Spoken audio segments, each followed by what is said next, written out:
All right, we're going to look at answering this question. Find the distinct second roots of the complex number 2 times square root of 3 minus 5i. In the past, we should have understood how to find the modulus and the argument for a complex number. These ideas are going to be incorporated in answering this question. Our first step is to move from the complex standard form into a polar form for this number. So it's already in a complex standard form. Our a value is 2 times the square root of 3. Our b value is going to be the negative 5.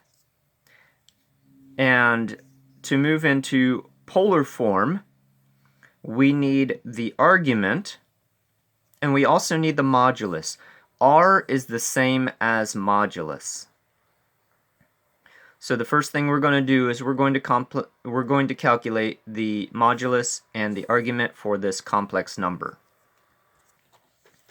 Alright, as we start to work through this calculation, squaring 2 square root of 3 is going to square 2 to give you 4. Square root of 3 squared, these are inverse operations, gives you 3 back. So we're going to look at 4 times 3 plus negative 5 squared is positive 25.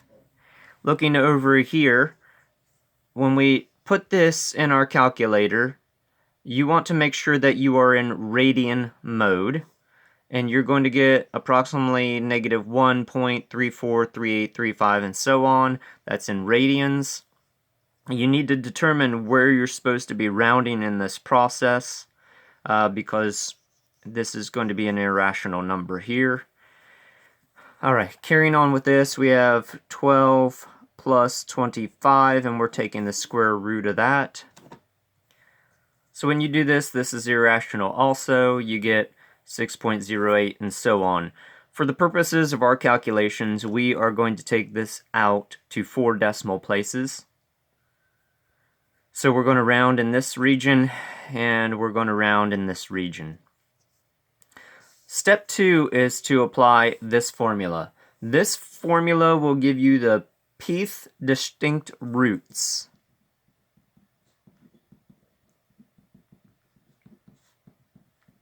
That's what this formula is. So the p-value is how many roots you're looking for. Looking at our original problem, we are looking for distinct second roots, so p is going to be 2 in this case. And then we have an n in this problem. N is the number of roots we're finding starting with 0. N is typically defined as 0, 1, 2, 3, so on until you get to p minus 1. P is 2, so 2 minus 1 is 1, so n is going to be 0 and 1 for our problem.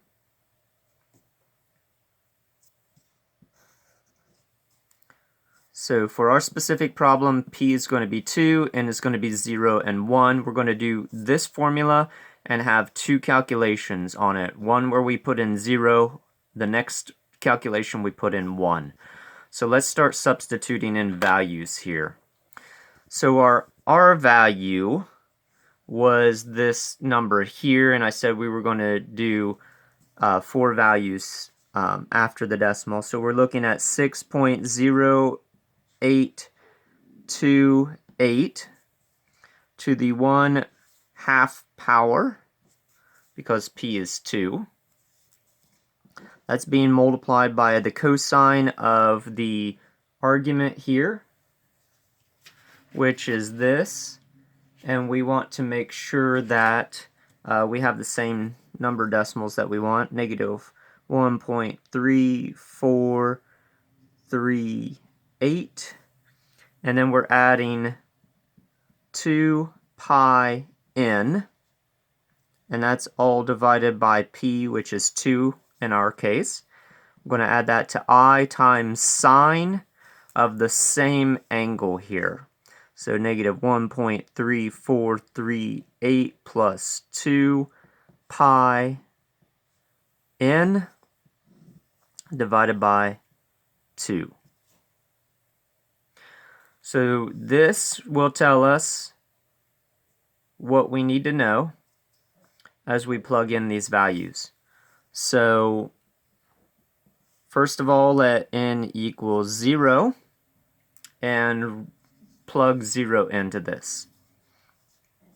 Hopefully you know that this to the half power really means take the square root of that. So I'm going to write that in here. We want the square root of this number multiplied by cosine, and when we plug 0 into here, we get this number plus 0. I'm going to write that down just for illustrative purposes.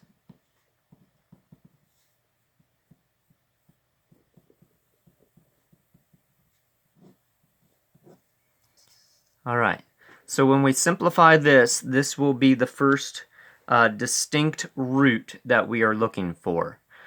So this is an exercise for your calculator. Keep track of 4 decimal places everywhere past the decimal point. Alright, I took the square root of this and got this. I did the cosine of this angle and got this. I did the sine of this angle and got this. The I still stays here. I just moved the I from the left-hand side of the sine to the right-hand side of this to make it more look like standard form. Next, we're going to do distributive property. This times this times this, and that is going to be our final distinct root. Alright, when we do distributive property, we get this answer. This is our new A value, this is our new B value, and our I for standard form for a complex number. So this is one of the distinct roots that we are looking for. Now, to finish this problem, we have to substitute 1 in for n in this. So the next step is to redo this calculation, but put in 1 for n. And so I have 2 times pi times 1 is going to give me 2 pi. And I have the same thing going on over here, so I'm redoing this calculation. And so I'm adding 2 pi to this before I divide and then take the cosine of this, and similarly over here with sine. This value out front is going to be the same because you're still taking the square root of this for this particular problem. You simplify this, and then do your distributive property just like we did up here.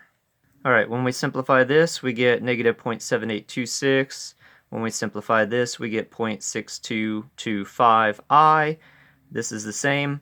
One interesting thing to point out is if you compare this to this, what we've had is a sign change. This one was positive, this one was negative.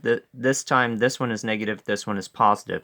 When you multiply this out, you are going to get negative 1.9301 plus 1.5353i, and that is your second unique root. So the answer to our original problem of finding the distinct second roots of this complex number are these two answers. This number and this number are your distinct roots. Cheerful Calculations.